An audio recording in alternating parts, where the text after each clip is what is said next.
السلام علیکم ورحمۃ اللہ وبرکاتہ۔ وعلیکم السلام۔ الحمد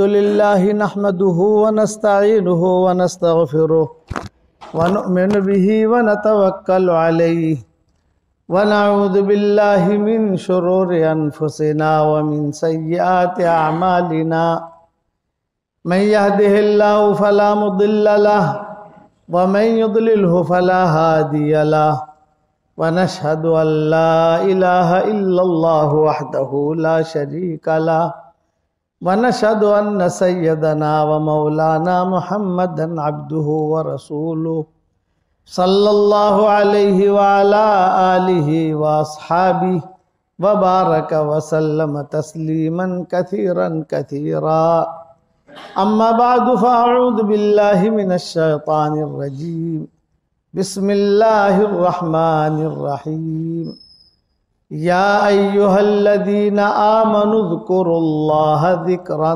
کثیرا وسبحوہ بکرتا واصیلا۔ صدق اللہ العظیم۔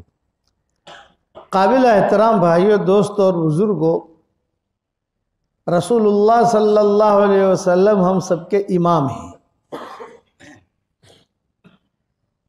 دعوت کے لائن میں بھی امام ہے اور دعا کے لائن میں بھی امام ہے۔ جتنی دعائیں حضور صلی اللہ علیہ وسلم نے اس امت کو سکھائی ہے، پچھلے نبیوں نے اپنی امتوں کو اتنی دعائیں نہیں سکھائی۔ فرض نماز کے بعد یہ پڑھ لو، صبح یہ پڑھ لو، شام کو یہ پڑھ لو، گھر میں داخل ہوتے وقت یہ پڑھ لو، بیوی کے پاس جاتے وقت یہ پڑھ لو، بازار میں یہ پڑھ لو۔ پچھلی امتوں میں یہ دعائیں نہیں ملیں گی۔ فجر کی نماز کے بعد حضور صلی اللہ علیہ وسلم کا معمول تھا، جب سلام پھیرتے تھے تو سلام پھیرتے ہی زور سے ایک دعا پڑھتے تھے، اللہم انی اسألک علما نافعا ورزقا طیبا وعملا متقبلا۔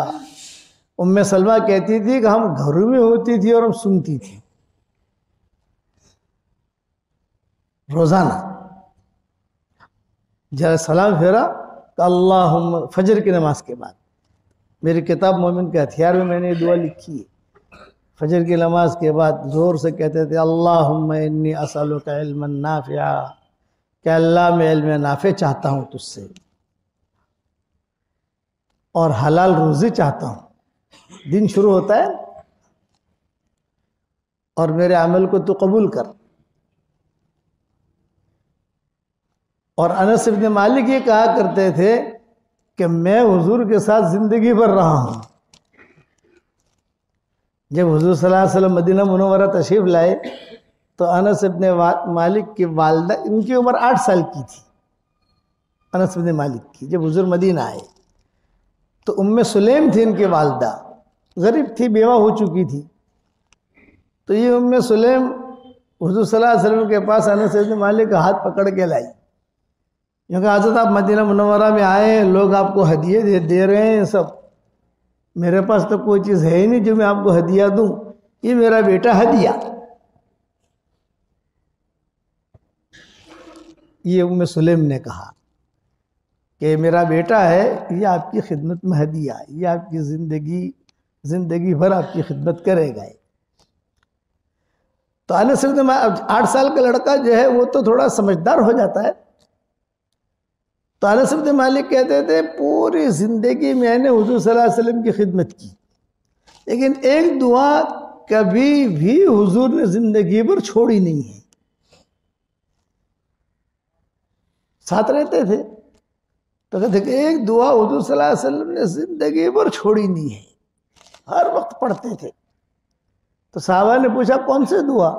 تو فرمایا اللہم انی اسألک العفو والعافیہ فی الدنیا والآخرہ، اللہم انی اسألک العفو والعافیہ فی دینی و دنیایا و اہلی و مالی و ولدی۔ یہ بھی میں نے مومن کے ہتھیار میں لکھی ہے۔ اور یہ بھی لکھا ہے کہ انس بن مالک کہتے تھے کہ میں نے زندگی بھر حضور کی دعا چھٹتے ہوئے دیکھی نہیں ہے، نماز کے درمیان. اسی لیے آپ فرماتے تھے کہ فجر وہ سنت اور فرض کے درمیان یہ دعا مانگا کرو.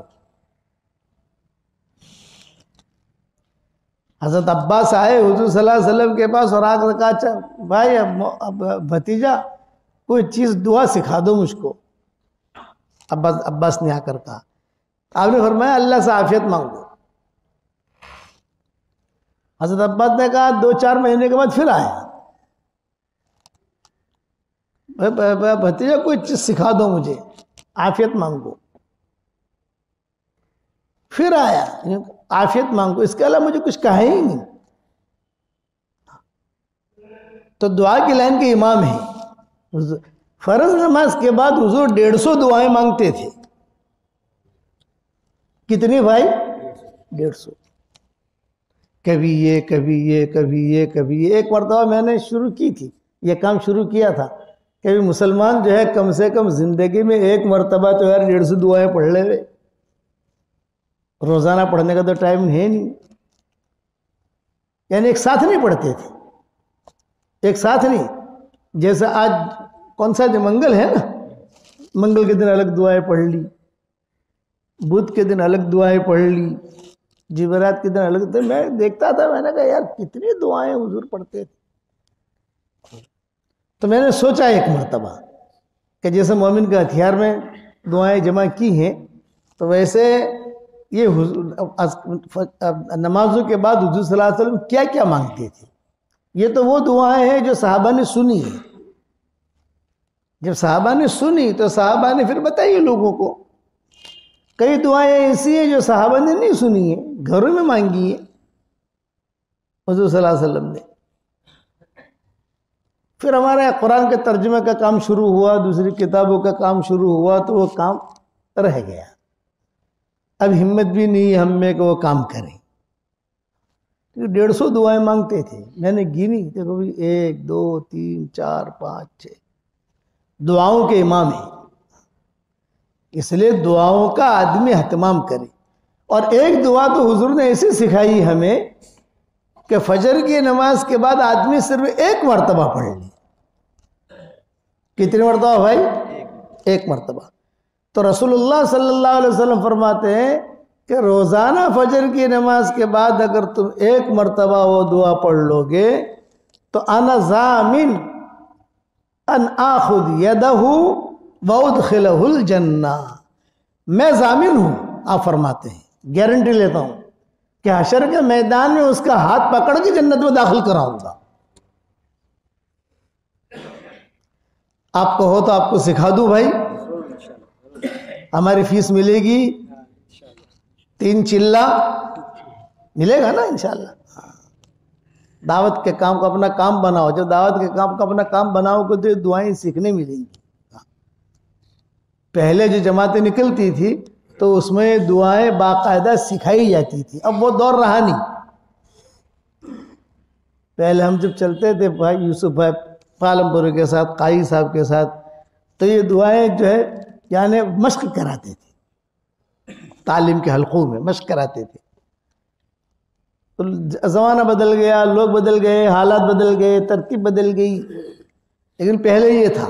یعنی ہم جب چلہ لگا کے آتے تھے, یہ جتنی دعائیں میں ابھی لکھ رہا ہوں, بیان کر رہا ہوں, کتابیں لکھ رہا ہوں, یہ میرے ابا سے سیکھی ہے میں نے. وہ بیٹھ کے پڑھاتے تھے, یہ دعا پڑھو, یہ دعا یاد کرو, یہ دعا یاد کرو, یہ دعا یاد کرو.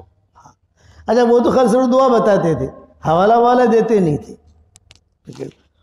اور ان کو سکھایا مولانا یوسف صاحب رحمۃ اللہ علیہ نے, یہ دعا پڑھو, یہ دعا پڑھو, یہ دعا پڑھو, حضور مانگتے تھے. تو مولانا یوسف صاحب رحمۃ اللہ علیہ نے ہے تو صحابہ کی 3ری جلد میں باقاعدہ دعا کا باب باندھا, انہوں نے دعائیں لکھی. یہ پڑھ تو حضور صلی اللہ علیہ وسلم نے ایک دعا ایسی سکھائی ہے کہ جو روزانہ فجر کی نماز کے بعد, اس کا ٹائم فجر کی نماز کے بعد کا ہے. اور ایک بات کی وضاحت کر لوں, فجر کی نماز کے بعد کی میں نے مومن کے ہتھیار میں, آپ لوگوں کے پاس مومن کا ہتھیار ہے کہ نہیں ہے؟ ہوگی. یہاں انکلیشورا پہنچے نہیں پہنچی, کہیں نہ کہیں سے تو پہنچ گئی ہوگی. سدا بہار ہے ساری دنیا میں الحمدللہ پہنچی. تو میں نے لکھا ہے کہ بھی اس کا بہترین وقت تو یہ ہے صبح صادق سے لے کر طلوع شمس تک کا، اس کا بہترین وقت ہے۔ لیکن اگر آدمی نہیں پڑھ سکا، دیر سے اٹھا، فجر کی نماز کے بعد فوراً جانا ہے کسی جگہ، اس کو مشغول ہے، تو ظہر تک پڑھ سکتے ہیں اس کو، صبح کی دعائیں ظہر تک، اور شام کی دعائیں بہترین وقت ہے مغرب بعد سے آدمی شروع کر لے، لیکن عصر سے لے کر صبح صادق تک پڑھ سکتے ہیں۔ اتنا لمبا وقت میں نے لکھا ہے اس کے اندر تحقیق کر کے۔ تو حضور صلی اللہ علیہ وسلم فرماتے تھے کہ فجر کی نماز کے بعد، یعنی فجر کی نماز کے بعد فوراً نہ پڑھ سکو، تھوڑی دیر کے بعد پڑھ لو، گھر جاتے جاتے پڑھ لو، کہ اگر کوئی پڑھے گا انا ضامن، یہ حدیث کے جملے ہیں، انا ضامن ان آخذ یدہ وادخلہ الجنہ، میں گارنٹی لیتا ہوں اس کا ہاتھ پکڑوں گا حشر کے میدان میں اور جنت میں داخل کرا دوں گا۔ پڑھو میرے ساتھ، رضیت باللہ ربا وبالاسلام دینا وبمحمد صلی اللہ علیہ وسلم رسولا و نبیا۔ ایک مرتبہ، 3 مرتبہ کی حدیث میں نے لکھی ہے مومن کے ہتھیار میں، اور 1 مرتبہ کی حدیث الگ لکھی ہے، یہ فضیلت الگ لکھی، حالانکہ 3 مرتبہ اگر آدمی پڑھ لے تو وہ یہ 3 in 1 ہے، اس کو 1 مرتبہ بھی آ گیا اس میں، لیکن میں نے وہ الگ لکھی، یہ الگ لکھی ہے تاکہ اس کا ہائی لائٹ کروں۔ 1 مرتبہ آدمی کم سے کم پڑھ لے تو جو آپ فرماتے ہیں میں اس کا ہاتھ پکڑ کر جو ہے جنت میں داخل کرا دوں گا۔ چلو، یہ فضیلت بیان کی حضور صلی اللہ علیہ وسلم نے، تسبیح کا سردار بتایا، دعائیں بتائیں، اور پھر کہا کہ دعا میں اللہ نے اجر بھی رکھا ہے، دعا میں اللہ نے اثر بھی رکھا ہے، دعا جو ہے کبھی بھی رد نہیں ہوتی، دعا ایک ایسی چیز ہے کبھی بھی رد نہیں ہوتی، ریجیکٹ نہیں ہوتی، ریجیکٹ کہتے ہیں نا، بے ویزا ریجیکٹ ہو گیا، تو دعا میں ایسا نہیں ہے، دعا یا تو مقبول ہو جائے گی یا محفوظ ہو جائے گی۔ نماز میں ایسا ہے کہ نماز قبول نہیں ہوتی، زکوٰۃ قبول نہیں ہوتی، آپ نے زکوٰۃ دی لیکن آپ کے مال میں گڑبڑ ہے تو وہ قبول نہیں ہوگی، وہ کہ آپ نے نماز پڑھی ہے لیکن نماز میں آپ نے ٹھیک ٹھاک نہیں پڑھ لی۔ دعا یہ بات نہیں ہے، دعا جو ہے یہ اوپن ہے۔ 2 چیزیں ہماری شریعت میں ایسی ہیں کہ جو بہت جلدی قبول ہو جاتی ہے۔ ایک دعا کہ آدمی کبھی بھی دعا مانگنے سے نہ اکتا ہے، اب میرا کام چل رہا ہے باقی رہنے والی نیکیاں، روزانہ ایک باقی رہنے والی نیکیاں لکھتا ہوں، روزانہ ایک واٹس ایپ کرتا ہوں، باقی رہنے والی نیکیاں، یہ 1000 2000 تک جائے گی، یہ تو کتاب کی شکل میں آ جائے گی، پھر آدمی اس کو پڑھتا رہے، مانگے اللہ تعالیٰ سے۔ میرے والد صاحب رحمۃ اللہ علیہ فرماتے تھے کہ دعا پڑھی نہیں جاتی، دعا مانگی جاتی ہے، دھیان سے مانگے۔ قرآن شریف میں کہا گیا وَإِذَا سَأَلَكَ عِبَادِي عَنِّي فَإِنِّي قَرِيبٌ، پیارے نبی جی میرے بارے میں اگر لوگ میرے بندے پوچھیں تو یہ کہنا میں بہت قریب ہوں، اجیب دعوت الداعی اذا دعان۔ فجر کی نماز کے بعد حضور صلی اللہ علیہ وسلم یہ ساری دعائیں پڑھتے تھے، جو میں نے مومن کے ہتھیار میں لکھی ہے، لیکن یہ میں نے بہت شارٹ لکھی ہے، مختصر، اس کے علاوہ بہت خزانہ ہے حدیثوں کے اندر۔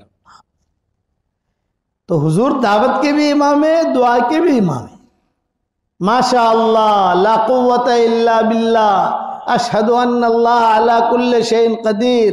حضور نے فرمایا صبح میں کوئی وقت یہ 1 مرتبہ پڑھ لے تو پورا دن اس کو اللہ پاک صاف روزی دے گا، حلال روزی۔ نیکیاں بڑھانے کے اسباب والی دعائیں بتائیں حضور صلی اللہ علیہ وسلم نے، گناہ معاف کرانے کے اسباب والی دعائیں بتائیں حضور صلی اللہ علیہ وسلم نے، یہ کرو گناہ معاف، یہ کرو گناہ معاف، یہ کرو گناہ معاف، یہ کرو گناہ معاف، یعنی گناہ معاف کروائے، نیکیاں بڑھوائیں۔ اس لیے اللہ کے راستے میں نکل کر دعاؤں کا بھی اہتمام کرے آدمی، اور گھر پر رہ کر بھی دعاؤں کا اہتمام کرے، اور گھر سے نکلو تو زور سے پڑھو، بسم اللہ توکلت علی اللہ، آہستہ نہیں۔ ہم جن بزرگ بن جاتے ہیں آہستہ ایسا پڑھتے ہیں، نہیں، گھر سے نکلنے وقت تو زور سے پڑھو۔ کہ وجہ کیا زور سے پڑھنے کی؟ کہ بچے سنیں، بیوی سنیں، کہ بھی سنے کہ ہاں یہ قرب و جوار والے سنیں، اگر مسلمان ہے کوئی اور ماحول ہے تو پھر آدمی احتیاط کرے، لیکن ایک ہمارا ماحول ہے جیسے سامنے بھی مسلمان ہے، یہ دائیں مسلمان ہے، تاکہ یہ اثر ہو۔ دعاؤں کا بہت اثر ہوتا ہے، کچھ پتہ نہیں کس کی دعا کب لگ جاتی ہے اور کہاں سے کہاں آدمی پہنچ جاتا ہے۔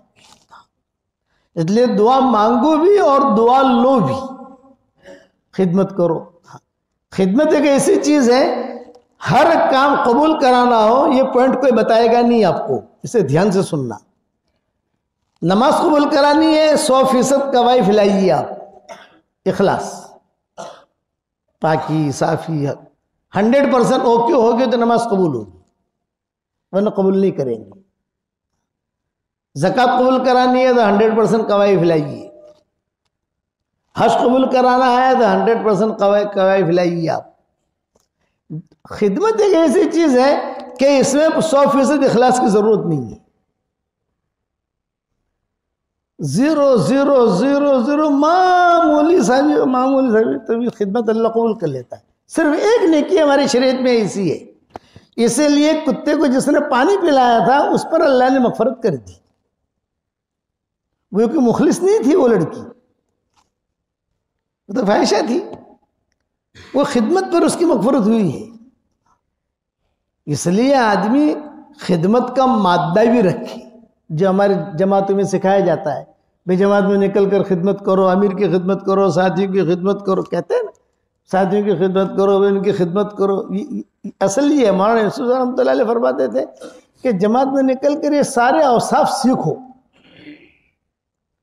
خدمت کیسے کی جاوے۔ میں ہمارے ساتھیوں کو کہتا ہوں کہ ابھی چلے میں جاؤ گے تم تو چلے میں سب سے پہلا فائدہ کیا ہوگا؟ یہ فائدہ ہوگا کہ آپ کی 5 نمازیں جماعت کے ساتھ ہو جائے گی، یہ سب سے پہلا فائدہ ہے۔ باقی فائدے جو ہیں وہ اپنی جگہ ہے، لیکن یہ سب سے پہلا فائدہ ہی ہے۔ اس لیے آدمی دعوت میں بھی لگے اور دعاؤں کا اہتمام کرے، اپنے بچوں کو دعائیں دو۔ حدیثوں میں دعائیں آتی ہیں۔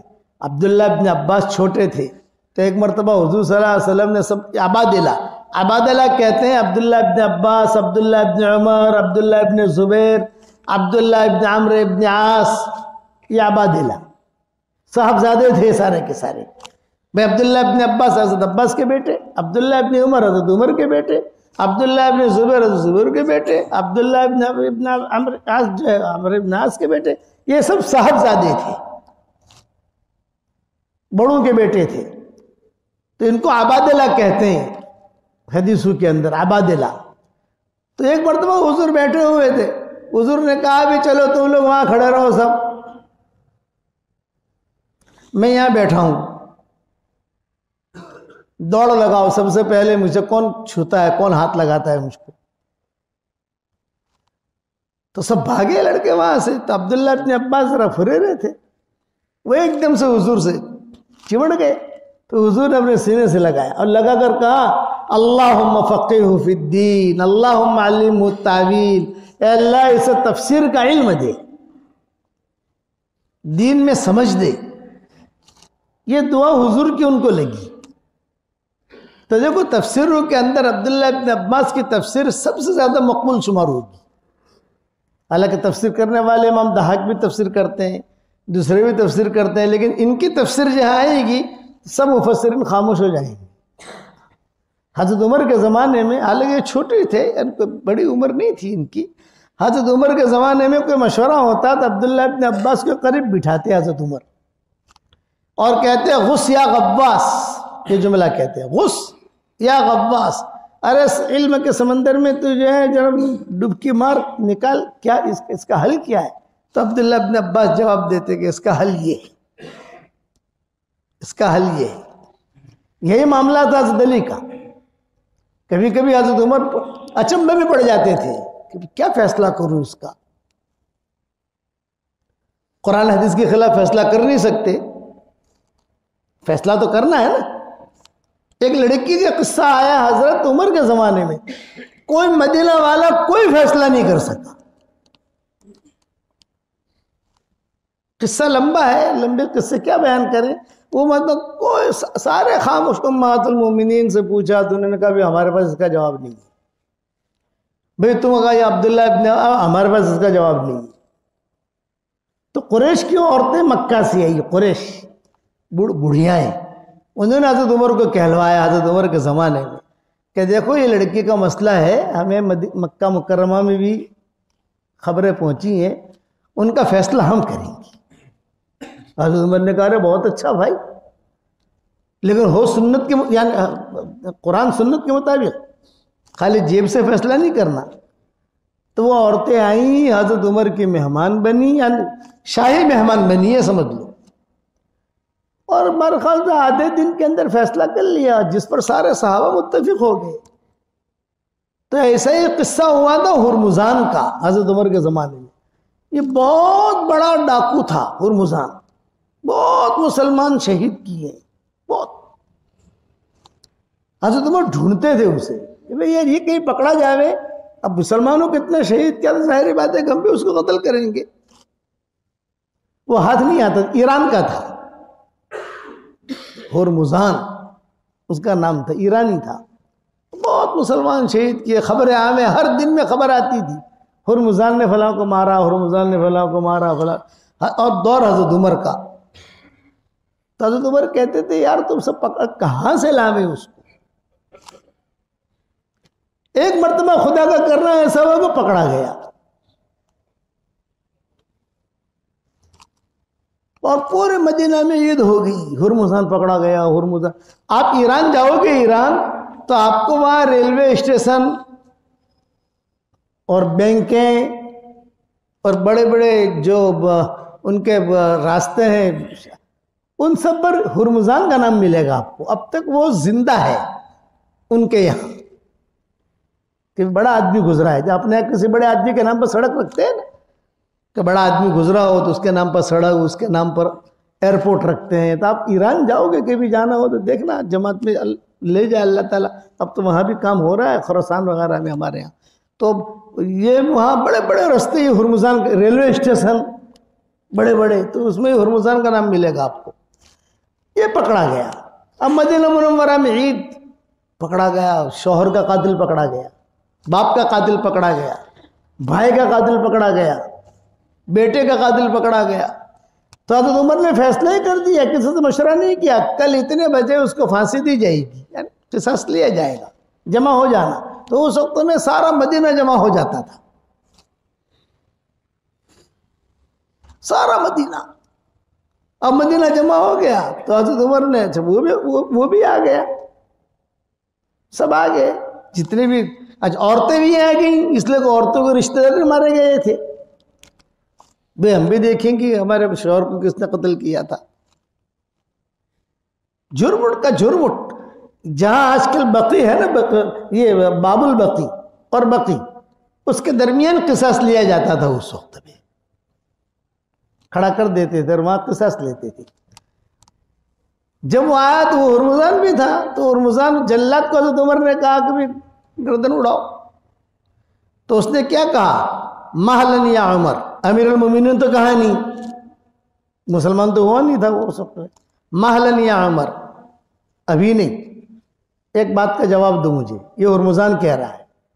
حضرت عمر نے کہا کیا جواب دوں بھائی، کیا چاہتے ہو؟ یہ کہا بھی مجھے آپ پھانسی دے رہے ہو، مجھے آپ مار رہے ہو، تو ظاہری بات ہے کہ میری آخری تمنا تو پوچھو، میری تمنا کیا ہے؟ یہ خواہش میری پوچھو، میری خواہش کیا ہے؟ اچھا بھائی بتا تیری خواہش کیا ہے؟ یہ کہا مجھے پانی پلاؤ. حضرت عمر نے کہا ٹھیک ہے بھائی پانی لاؤ. تو وہاں یہ گلاسیں ہماری جو ہے نا ایسی گلاسیں نہیں ہوتی تھی.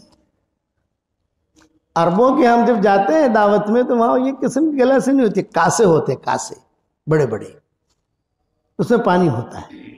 اور اس میں سب جو ہے ایسا پیتے ہیں، میں نے پیا، پھر انہوں نے پیا، پھر انہوں نے پیا، پھر انہوں نے پیا، پھر جہاں تھوڑا ختم ہونے آیا تو پھر زمزم بھر دیا اسی میں، ایسا پیتے ہیں.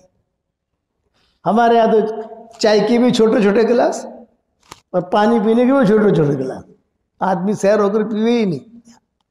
تو وہاں کاسا منگوایا، کاسے من معین، قرآن شریف میں ہے کاسے من معین، کاسا منگوایا، اس میں پانی اور حضرت عمر نے خود نے دیا، یہ کہا لے پی لے بھائی۔ اب وہ جو ہے پانی کی طرف دیکھ رہا ہے اور حضرت عمر کی طرف دیکھ رہا ہے، کانپ رہا ہے، موت سامنے ہے نا، موت کی آہٹ، پانی کی طرف دیکھ رہا ہے اور حضرت عمر کی طرف دیکھ رہا ہے۔ تو حضرت عمر نے کہا بھئی پانی پی لے، یہ پانی پی لے، گھبرا مت، یہ پانی پی لے۔ یہ پانی کا جملہ کہا، اشرب ھذا الماء، جب تک تو یہ پانی نہیں پیے گا ہم تجھے ماریں گے نہیں۔ تو اس نے وہ جو پیالہ تھا حضرت عمر کے سامنے پھینک دیا۔ آپ نے یہ کہا ہے کہ جب تک یہ پانی پیے گا نہیں ہم تجھے قتل کریں گے نہیں، یہ پانی میں پی نہیں سکتا، آپ مجھے مار نہیں سکتے۔ یہ اس کے ساتھ قصہ ہوا ہے ہرمزان کے ساتھ۔ حضرت عمر کہتے ہیں کہ اس آدمی نے مجھے جو ہے نا بیوقوف بنایا اور میرے جملے کی وجہ سے میں پھنسا، لیکن اب کیا کروں؟ امیر المومنین تھے، قریب میں حضرت علی کھڑے تھے، تو حضرت علی سے کہا بھئی کیا کروں میں اب؟ تو فرمایا وہ سچا ہے، آپ نہیں مار سکتے، اتنے بڑے آدمی کو نہیں مار سکتے آپ، شریعت یہ کہتی ہے کہ نہیں مار سکتے۔ آپ نے کہا جب تک تو یہ پانی نہیں پیے گا ہم تجھے قتل نہیں کریں گے، تو اس نے پھینک دیا۔ تو دیکھ میں یہ پانی پی نہیں سکتا، آپ مجھے مار نہیں سکتے۔ اچھا بھی نہیں مار سکتا تھا، اب کریں کیا؟ اس کو یہاں رکھیں، باہر بھیجیں گے تو پھر وہ حرکت کرے گا۔ میں نہیں مار سکتے لیکن جیل میں تو رکھ سکتے ہیں کہ نہیں؟ حضرت علی نے کہا نہیں آپ اس کو چھوڑنا پڑے گا، اس کو آپ نے قسم کا امن دے دیا، یہ امن کا جملہ ہے۔ چنانچہ حضرت عمر نے کہا کہ جاؤ بھائی انت حر، حر کا مطلب یہ ہے کہ تو آزاد ہے، تو جہاں جانا ہے جا۔ یہ اخلاق پر وہ مسلمان ہوا ہے۔ ان کے اتنے اونچے اخلاق ہمیشہ یاد رکھنا، بد اخلاقی سے اچھے ہیرے آپ کے کٹ جائیں گے۔ ہمارے دعوت کے کام کرنے میں بھی اگر میٹھے بول ہم نے نہیں بولے تو ہمارے ساتھی ہم سے کٹ جائیں گے۔ زبان کا میٹھا بول جو لوگوں کے دلوں کو جوڑ دے یہ کروڑوں نفلوں پر بھاری ہے، اور زبان کا کڑوا بول جو لوگوں کے دلوں کو توڑ دے یہ کروڑوں گناہوں پر بھاری ہے، کروڑوں گناہوں پر۔ سمندر جتنے ہیں سمندر، ان میں اتنی کڑواہٹ نہیں ہے جتنے زبان کے کڑوے بول میں ہے۔ دنیا میں جتنے سمندر ہیں یہ سارے کے سارا اس میں کڑواہٹ ہوتی ہے، صرف ایک سمندر ایسا ہے جو میٹھا پانی ہے، وہ ہے 7ویں آسمان پر۔ 7ویں آسمان کے اوپر صحیح حدیثوں میں آتا ہے 1 آسمان 2 آسمان 3 آسمان 4 آسمان 5 آسمان 6 آسمان، 7ویں آسمان پر ایک سمندر ہے بہت بڑا، اس سے بڑا سمندر کوئی نہیں۔ دنیا میں سمندر کیسے ہیں؟ وہ سمندر بھی ہے، نہریں بھی ہیں، باغ بھی ہے، مکانات بھی ہے، بنگلے بھی ہیں، زمینیں بھی ہیں۔ دنیا میں تو ایسا ہے نا، وہاں ایسا نہیں ہے، وہ ٹوٹل پانی ہے اور اس کے اوپر اللہ کا عرش ہے اور اس کے اوپر اللہ کی کرسی ہے، وہ پانی میٹھا۔ اور دنیا کے جتنے سمندر ہیں سارے کے سارے اس میں کڑواہٹ۔ تو علماء نے لکھا ہے کہ جتنے سمندر ہیں وہ سمندروں کی کڑواہٹ اتنی نہیں ہے جتنے کڑوے بول میں ہیں۔ اس لیے مختصر وقت میں یہی بات سمجھاتا ہوں کہ ابھی ہم دعوت کے کام میں بھی لگیں، صفات کے ساتھ لگیں، محبتوں کے ساتھ لگیں، اور ہر آدمی سوچے کہ مجھے حشر کا میدان میں اللہ کو منہ دکھانا ہے۔ مجھے حشر، آدمی یہ نہیں سمجھے گا اللہ چھٹی پر جوش ہے۔ آپ سمجھے گا اللہ تو چھٹی پر گیا ہے، اللہ چھٹی پر نہیں گیا۔ نحن اقرب الیہ من حبل الورید، زبان سے جو جملہ نکلے گا وہاں لکھا جائے گا۔ خیالات بھی لکھے جاتے ہیں۔ سوچ، آپ کیا سوچ رہے ہو، آپ کے دل میں کیا وسوسہ آ رہا ہے، یہ سب جو ہے محفوظ ہو رہا ہے۔ اس پر پکڑ ہے نہیں ہے وہ بات کی چیز ہے، کہ پکڑ ہے کہ نہیں بات کی چیز ہے۔ اس لیے بول تو جو ہے پکڑا جاتا ہے، اس لیے دعاؤں کا آدمی اہتمام کرے. نہ آتی ہو. ہمارا ایک میواتی تھا نظام الدین میں مرکز میں، جب سب تھے ہم وہاں پر، تو ایک دیہاتی لوگ آتے ہیں، دیہاتی لوگ، تو ایک میواتی وہ یعنی ہمارے والد صاحب رحمۃ اللہ علیہ نے ان کی تشکیل کر کے اس زمانے میں حرمین شریفین میں بھی جماعتیں جاتی تھی، ویزے ملتے تھے، سہولتیں تھی، تو ہم جماعت کی تشکیل کر کے وہاں بھی وقت لگواتے تھے ان کا. بھئی آپ ایک کام کرو، 15 دن مکہ میں لگا لو، 15 دن مدینہ میں لگا لو، 15 دن طائف میں لگا لو، 15 دن ریاض میں لگا لو، 15 دن دمام میں لگا لو. ویسے ان کے 3 چلے پورے کرواتے تھے 15 دن. تو میواتی جو ہے وہ جماعت میں نکلا ہوا، اور وہ بیچارہ مکہ مکرمہ پہنچا. جب مکہ مکرمہ پہنچا تو وہ دعا ملتزم پر کسی نے کہا کہ یہاں دعا قبول ہوتی ہے، تو وہاں ملتزم پر جا کر چمٹ گیا اور اللہ سے کہہ رہا ہے کہ اے اللہ مارے منہ پہ تو کائے نہ آئے، مارے منہ پہ تو کائے نہ آئے، مجھے دعا مانگنا آتا نہیں ہے، تو مجھے نوج بخس دے. مارے منہ پہ کائے نہ آئے، تو مجھے نوج بخس دے. سیدھے سادے لوگ. اس لیے آدمی، ہمارے والد صاحب رحمۃ اللہ، اچھا ایک نصیحت کرتا ہوں آپ لوگوں کو، فجر کی نماز کے لیے آؤ نا. میں نے دیکھا یہاں فجر کی نماز میں بیٹھا تو ظاہر بات ہے کہ آدمی فجر کی نماز کے لیے پیدل آتا ہے، کوئی کار میں آتا ہے، کوئی موٹر سائیکل پر آتا ہے. جب آپ فجر کی نماز کے لیے آؤ نا تو آپ دل میں دعا مانگتے آؤ. وہ دعا کبھی بھی رد نہیں ہوگی. دل میں، زبان سے نہیں، دل میں. کہ زبان کی دعا تو جو ہے اس میں تو تھوڑا سا خطرہ ہوتا ہے، ریاکاری کا بھی، اس کا بھی. دل میں آدمی دعا مانگتا ہے. فقہاء علماء نے لکھا ہے کہ دل والی دعا کبھی بھی رد نہیں ہوتی، اللہ قبول کر لیتا ہے اس کو. ہاں ظاہر کوئی بات نہیں ہوتی، کوئی پہلی ہوتی. ابراہیم علیہ السلام نے دعا مانگی، جب فتح مکہ ہوا تو حضور صلی اللہ علیہ وسلم نے مکہ مکرمہ فتح کر کے جملہ کہا، میں میرے باپ ابراہیم کی دعا کا ظہور ہوں. کتنے 100 سال پہلے دعا مانگی تھی، ظاہر ہوئی فتح مکہ میں. آپ نے فرمایا میں میرے باپ ابراہیم کی دعا کا ظہور ہوں.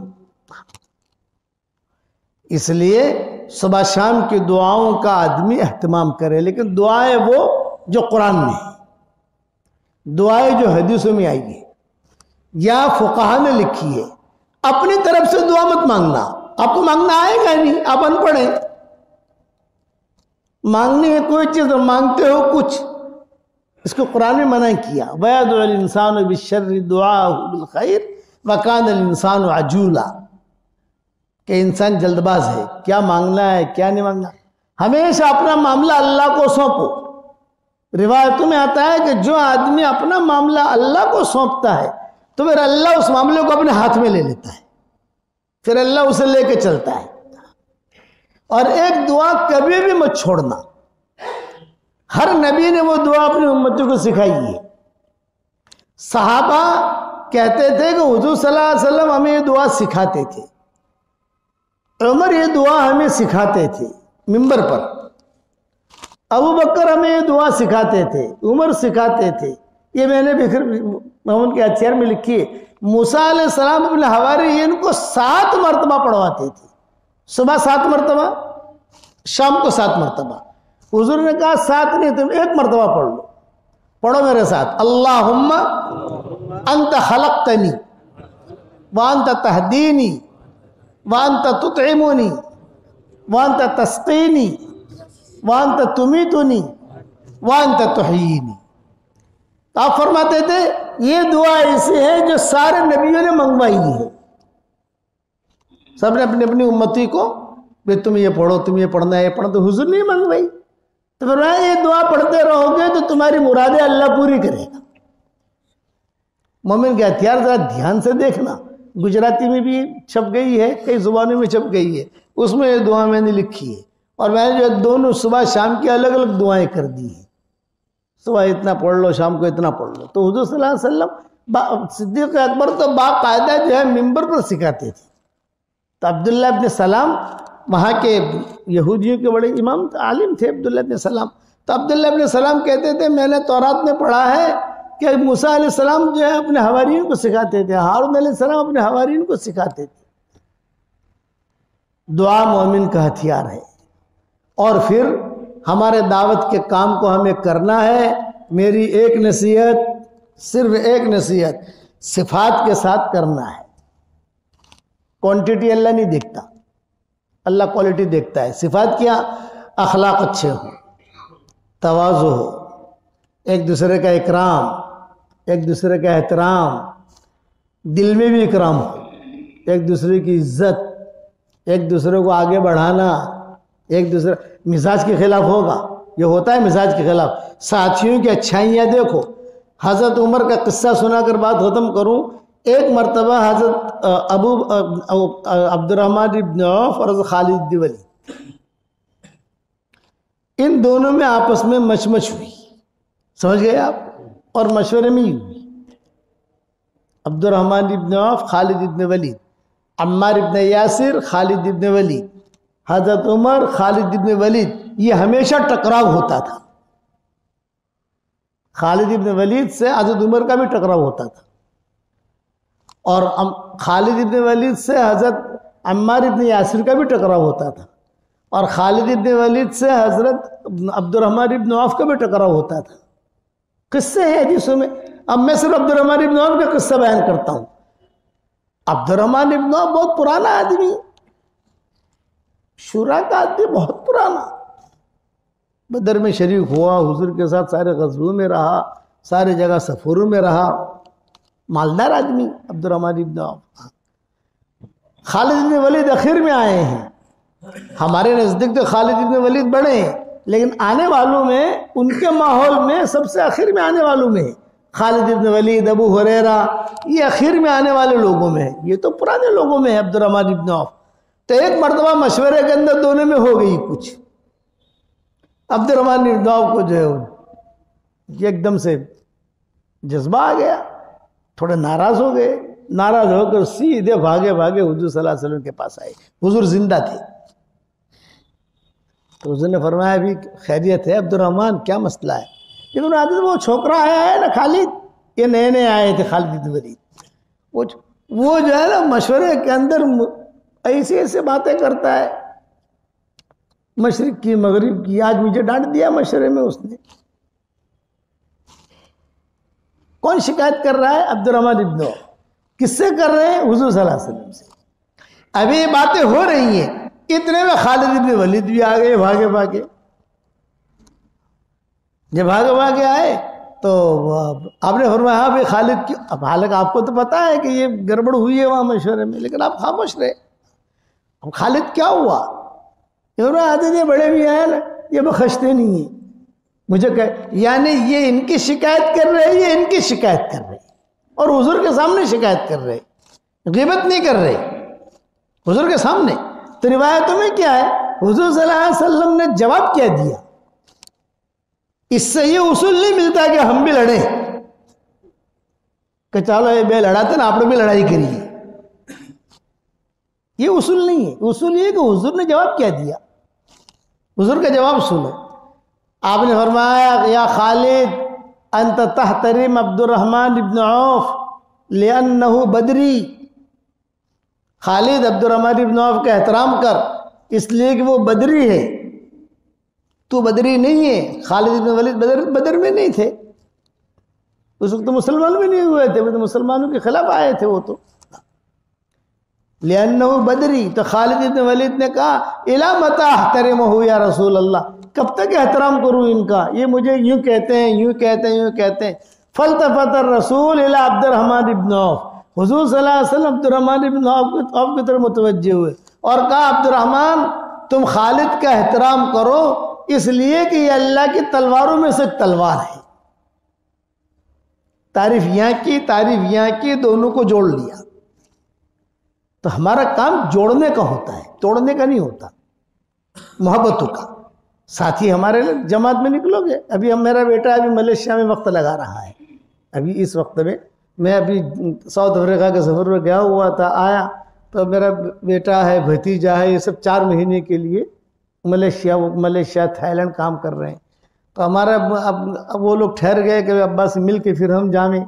تو پھر ہم آئے تو پھر ساری جماعت کو میں نے بٹھا کر میں نے کہا کہ بھئی آپ کی جماعت جاری ہے ماشاءاللہ، اب آپ کے سامنے تو کیا روانگی کی بات کریں، ہمارے بمبئی کے ساتھیوں نے کر لی ہے باتیں، نہیں ابا آپ بھی کچھ بات کر لو ہماری جماعت میں. تو میں نے ان کو صرف میرا قصہ سنایا. میں نے کہا ہمارا 1.5 سال لگ رہا تھا 1977 میں، 1.5 سال مکہ مکرمہ سے موروکو سے لندن، سب لمبا سفر تھا ہمارا 1.5 سال میں. ہم جو ہے پورا، تو حضرت جی رحمۃ اللہ علیہ نے کہا کہ مولوی یونس کی جماعت جا رہی ہے 1.5 سال کے لیے، تو ان میں روانگی کی بات ہونی چاہیے. کون کرے بات؟ تو حضرت جی نے فرمایا مولانا سید خان صاحب کریں گے اور ہم سب بیٹھیں گے. دور جا رہی ہے جماعت، 1.5 سال کے لیے جا رہی ہے، یعنی حضرت جی بھی بیٹھیں گے، میرے والد صاحب، ارے میرے والد صاحب کو تو پہچانتے ہو نا آپ لوگ، وہ بھی بیٹھیں گے، مولانا عمر صاحب بھی بیٹھیں گے، اور وہ بھائی عبدالوہاب جو پاکستان کے وہ بھی بیٹھیں گے، سب بیٹھیں گے اور یہ جماعت بیٹھے گی اور بات کریں گے مولانا سید خان صاحب رحمۃ اللہ علیہ. چاہے کتنے بجے بیٹھیں گے؟ یوں کہ 10:30 سے 11 تک آدھا گھنٹہ بات ہوگی روانگی کی. اب آدھا گھنٹہ ہوا تو ہم 10:30 بجے سب پہنچ گئے. حضرت جی رحمۃ اللہ علیہ بھی پہنچ گئے، مولانا سید خان صاحب پہنچ گئے، میرے والد بھی آ گئے، سب آ گئے. اب مولانا سید خان صاحب رحمۃ اللہ علیہ نے روانگی کی بات شروع کی، اور بعد میں کیا کہا؟ ماشاءاللہ جماعت میں کتنے ساتھی ہیں، تھوڑا ناک میں بولتے تھے مولانا سید خان صاحب رحمۃ اللہ علیہ، جماعت میں کتنے ساتھی ہیں؟ میں نے کہا 5 ساتھی ہیں. ہم 5 ساتھی تھے، 1-2 کا انتقال ہو گیا، باقی زندہ ہے. تو کون کون؟ یہ جماعت کے ساتھی تھے. اچھا، میں آپ لوگوں کے سامنے اور حضرت جی کے سامنے، مولانا عمر صاحب کے سامنے، بھائی عبدالوہاب کے سامنے روانگی کی بات کیا کروں؟ میرے خود سمجھ میں نہیں آتا. بس ایک مختصر 5 منٹ روانگی کی بات کرتا ہوں، اور وہ یہ کہ جماعت میں جا رہے ہو خوب کھانا. یہ مولانا نے کہا سب کے سامنے، یہ سب پرانے بیٹھے ہیں. خوب کھانا، خوب سونا، خوب پینا. یہ مولانا سید خان صاحب کہہ رہے ہیں ہماری جماعت کو. یہ میں نے کھانے کا جملہ تھوڑا بہت ان کی زبان میں، خوب کھائیو، خوب پیو اور خوب سوئیو، ایک کام مت کیجیو. 4 نصیحتیں کی ہم کو: خوب کھائیو، خوب پیو، خوب سوئیو، ایک کام مت کیجیو. اچھا، بار بار کہتے رہے ایک کام مت کیجیو، ایک کام مت کیجیو، تو حضرت جی بول پڑے. حضرت جی نے کہا کون سا کام نہیں کرنا ہے؟ حضرت کا آواز تھوڑا بھاری تھا. مولوی صاحب کون سا کام نہیں کرنا ہے؟ تو مولانا سید خان صاحب رحمۃ اللہ علیہ نے فرمایا خوب کھائیو، خوب پیو، خوب سوئیو، لیکن آپس میں لڑیو مت.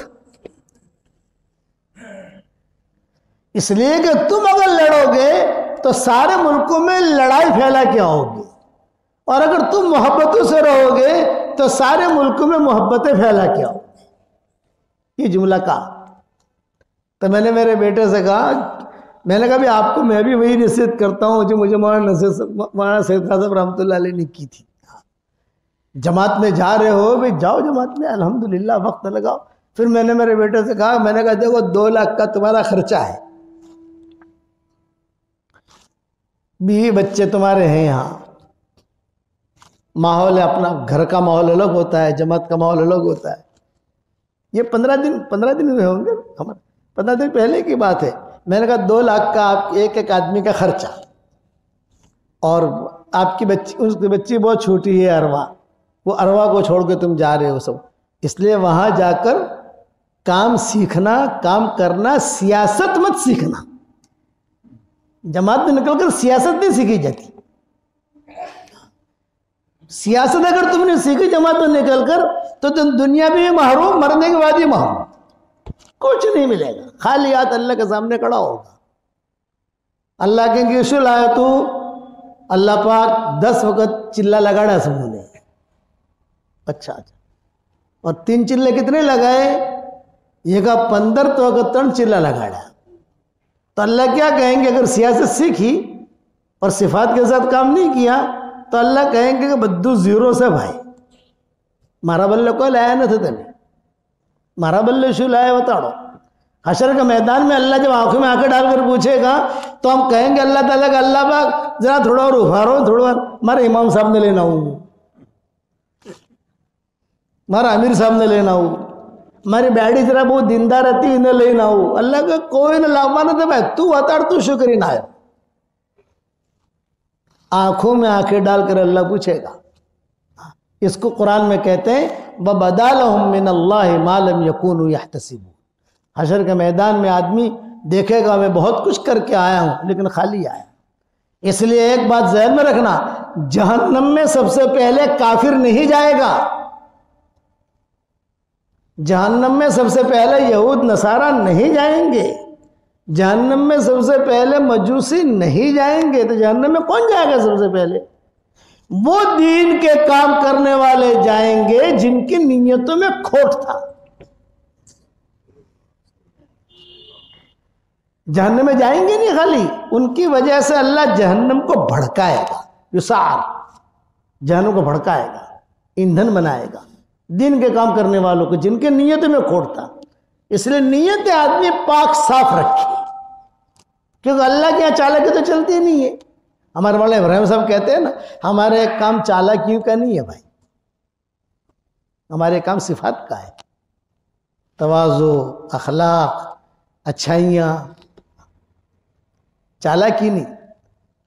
عشاء کی 17 رکعتیں ہیں، جو بالکل دیندار ہوگا، جس کے مزاج میں دین ہوگا وہ 17 رکعتیں پڑھے گا، اور جس کے مزاج میں دین نہیں ہوگا وہ عشاء کی نماز پڑھے گا، 2 رکعت موقدہ پڑھے گا، وطر پڑھے گا، بھاگ جائے گا، نکل جائے گا۔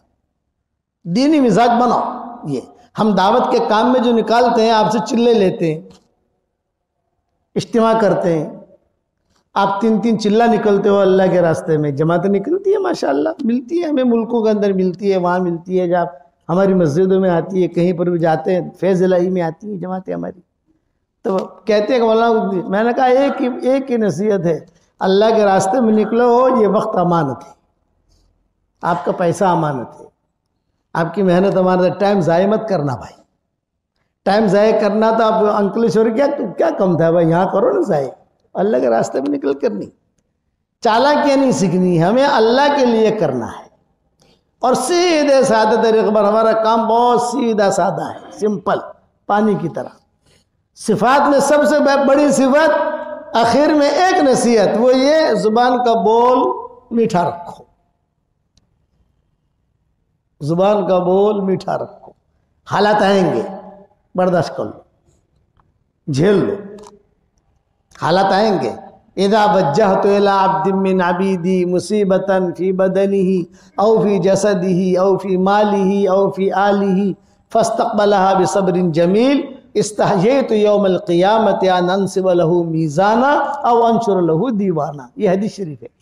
میں میرے بندوں میں سے کسی بندے کی طرف کوئی نامناسب حالات بھیجتا ہوں، وہ ہنستے منہ قبول کر لیتا ہے، تو حشر کے میدان میں مجھے شرم آئے گی کہ میں اس کے لیے کوئی دفتر قائم کروں، بغیر حساب کتاب کو جنت میں داخل کر لوں گا۔ جھیلے آدمی، اکھڑے نہیں۔ جتنا کوئی معاملہ آوے نا، جو حالات چل رہے، کوئی حالات آوے تو آدمی نگلے، اگلے نہیں۔ اگلنے والا معروف رہے گا اور نگلنے والا کامیاب ہو جائے گا۔ کرو گے انشاءاللہ بھائی۔ اب ہمارے یہاں اجتماعات بھی ہو رہے ہیں، آپ کیا بھی اجتماع ہو رہا ہے؟ کون سی تاریخ میں ہو رہا ہے بھائی؟ جنوری۔ ہاں، تو اب جو ہے وہاں سے جماعتیں نکلے گی۔ انکلیش والوں، یہاں والوں نے بھی نام لکھائے ہوں گے، تو آپ لوگ میں سے کس نے نام لکھائے ہیں؟ آپ نے لکھا ہے، اور کون ہے؟ یہ جماعت۔ ہاں، اب میں نام تو لکھوں گا نہیں، میں تو چونکہ ابھی جا رہا ہوں ترکیشور۔ ہمارا ترکیشور میں 10:30 بجے سے علماء میں پروگرام ہے ترکیشور میں، اور آ رہا ہوں ہاسوٹ سے۔ تو جب انہوں نے کہا کہ ابھی جب تم جا رہے ہو تو فجر میں یہاں تھوڑی بات کر لینا، تذکر کو جانا ہے، پھر کسی گاؤں میں رات گزارنی ہے، پھر کل بھڑوچ سے واپس جانا ہے ہمیں انشاءاللہ۔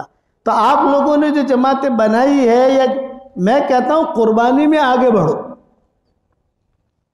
ہمارے یہاں کوئی بھی جماعت ملتی ہے تو میں صرف جو ہے ان کا کہیں پر بھی جاتا ہوں اور جماعت دیکھتا ہوں تو ان کی نقل و حرکت سے سمجھ جاتا ہوں کہ گجراتی ہے کہ مہاراشٹر کے ہیں کہ یو پی کے ہیں۔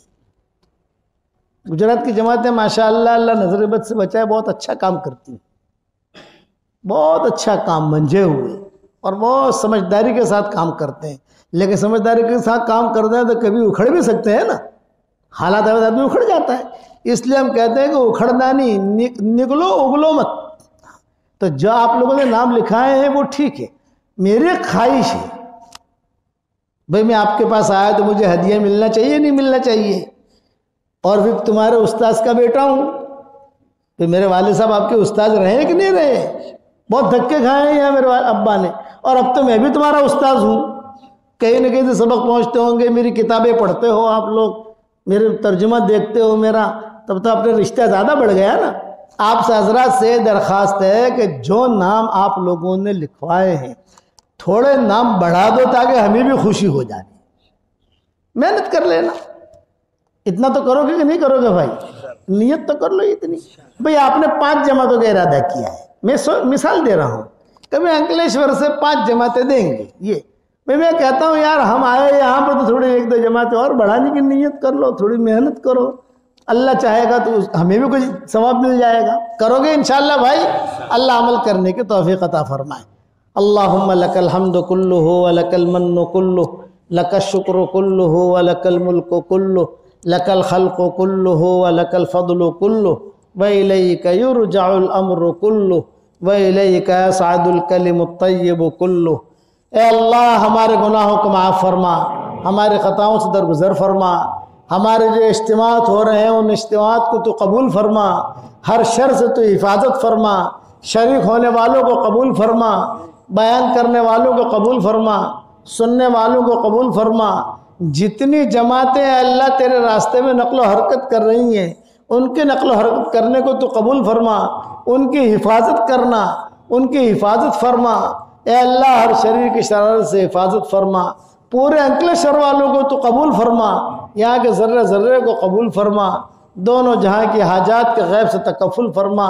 رسول اللہ صلی اللہ علیہ وسلم نے جتنی خیر کی لائن کی دعائیں مانگی ہیں وہ ساری ہم سب کے لیے مقدر فرما، اور جن شرور سے پناہ چاہیے ہو ان شرور سے تو ہماری حفاظت فرما، ہمارے ان دوستوں کو قبول فرما، ان کی محبت کے کرنے کو قبول فرما، ہمارے گشتوں کو قبول فرما، 3 دن نکلنے کو قبول فرما، چلے میں نکلنے کو قبول فرما، قربانیاں دینے کو قبول فرما، مسجد و جماعت میں بیٹھنے کو قبول فرما، دینی ٹھیوں کو قبول فرما، دینی مراکز کو قبول فرما، مدارس کو قبول فرما، مکاتب کو قبول فرما، اور جو بھی ذرہ خیر وجود میں آیا ہو تو اس کی نگرانی فرما، اس کی آبیاری فرما، اس کی آپ پاشی فرما، اور اپنے فضل و کرم سے ہماری ساری دعاؤں کو قبول فرما۔ سبحان ربک رب العزت عما یصفون وسلام علی المرسلین والحمد للہ رب العالمین۔ آخر میں ایک درخواست کر لوں آپ لوگوں سے، انکلیشور میں تو پراپرٹیاں بہت بنائی ماشاءاللہ، بھڑوش میں بھی بہت پراپرٹیاں بنائی، انکلیشور کے قریب یہاں کوسمبا ہے وہاں پر بھی پراپرٹیاں بنائی، زمینیں بھی خریدی، دکانیں بنائی، بنگلے بنائے۔ میں کہتا ہوں اللہ اور برکت دے آفیت، کہو آمین۔ اب میں آپ کو کہتا ہوں جنت میں بھی پراپرٹی بناؤ، اور جنت کی پراپرٹی جو ہے یہ 100% اوکے ہے، یہ تو سب انا للہ ہونے والا ہے کہ نہیں؟ یہ تو سب انا للہ، ساری دنیا ختم ہونے والی ہے، خالی انکلیشور تھوڑے ختم ہوگا۔ تو جنت میں پراپرٹی بنانے کا آسان طریقہ بتاؤں آپ لوگوں کو، حدیث شریف میں آتا ہے 10 مرتبہ جو آیت سورہ اخلاص پڑھ لے تو جنت میں ایک محل تیار ہو جاتا ہے، ایک محل، اور محل کے ساتھ 1 اینٹ سونے کی 1 اینٹ چاندی کی، جوڑنے والا گارا مشک کا، اس کی مٹی زعفران کی، اور 3 مرتبہ قرآن شریف پڑھنے کے برابر ثواب ملتا ہے۔ اب آپ کے جتنی پراپرٹی بنانی ہے بناؤ، چونکہ میں تو ابھی اتنے ہمارا واٹس ایپ پر سبق بھی چلتا ہے، دنیا بھر میں لوگ سنتے ہیں، کئی شاگرد ہو گئے دنیا میں، تو مجھے ایک میری شاگردن ہے وہاں شیکاگو میں، ڈاکٹر نہیں ہے، اس نے کہا کہ حضرت جب سے آپ 2013 سے میں تشکیل کر رہا ہوں لوگوں کے بھی جنت، اب امریکہ میں پراپرٹی بنے گی، یار جنت میں پراپرٹی بناؤ، کہ کیا کریں کہ 10 مرتبہ سورہ اخلاص، اس نے کہا میں نے 10 لاکھ مرتبہ سورہ اخلاص پڑھا ہے، کتنی مرتبہ بھائی؟ 10 لاکھ. میں نے بنگلہ ملسے لے تو میں نے کہا کروڑ مرتبہ قسم کھا کے کہتا ہوں کہ تجھے ملے گا. یہ حضور نے کہا ہے اور حضرت عمر سے کہا ہے. حضرت عمر کھڑے تھے. عمر 10 مرتبہ سورہ اخلاص پڑھے گا, جنت میں ایک بہت بڑا بنگلہ اللہ تیرے لیے لکھ دے گا, تیار. حضرت عمر نے کہا 10 مرتبہ سورہ اخلاص پڑھوں اور ایک بنگلہ تیار؟ آپ نے فرمایا ہاں. حضرت عمر نے کہا پھر تو میں بہت بنگلے بناؤں گا. آپ نے فرمایا بنا, تیری جتنی طاقت ہو بنا. کیا طاقت ہو, تو بناتے بناتے تھکے گا, وہ دیتے دیتے نہیں تھکے گا. تو میں کہتا ہوں لوگوں سے, آج کل جہاں پر بھی جا رہا ہوں, علماء کو بھی کہا, ان کے یہاں ہاسوڑ میں بھی کہا, سب جگہ, علی پور گیا تھا میں, وہاں پر بھی کہا, سارے علماء جمع ہوئے تھے, ڈابھیل وغیرہ جہاں پر بھی مدرسوں میں جاتے ہیں, تو میں سب جگہ کہتا ہوں کہ بھی آپ لوگ جو ہے کم سے کم 313 مرتبہ, تو میں نے کہا سورہ اخلاص پڑھنے کی عادت ڈال دو روزانہ. 31 بنگلے تیار ہو جائیں گے روزانہ, اور 104 مرتبہ قرآن شریف پڑھنے کا وہ ثواب ملے گا, اور کوئی انکم ٹیکس والا آئے گا نہیں. دنیا میں اگر آپ نے انگلیشور کے اندر کوئی پلاٹ لے لیا تو انکم ٹیکس والے میسج کرتے ہی نہیں کرتے. وہاں روزانہ جنگل, میرے والد صاحب کہتے تھے بیٹا آپ نے جیسے نا جنت میں بنگلہ تیار کروانا, گھبراوانو نہیں. અને જે અલ્લાહ જન્નતમાં આપી શકે છે એ અલ્લાહ બંબઈમાં બી આપી શકે છે. 2-4 બંગલા ત્યાંથી આવી જશે. ભાઈ અલ્લાહ તો